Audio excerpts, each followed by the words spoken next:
উপস্থিত আজকের এই মাহফিলের প্রধান অতিথি, প্রধান বক্তা, বিশেষ অতিথি এবং সামনে উপবিষ্ট সকল মুসল্লি ভাইদেরকে জানাই আন্তরিক সালাম ও মোবারকবাদ। আপনারা অনেকক্ষণ ধরে মাহফিলের বয়ান শুনছেন, মূল্যবান বয়ান। আমিও কিছুক্ষণ শুনলাম। হুজুর একটা বয়ান করলেন যাকাত নিয়ে।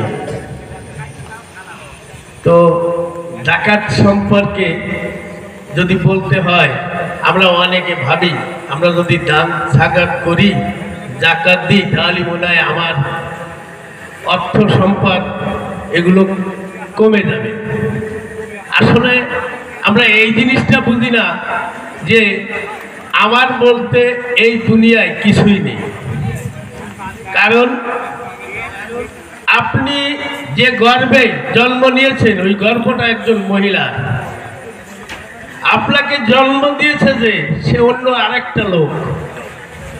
আপনাকে শিক্ষা দিয়েছে যে, সেও আর একজন লোক।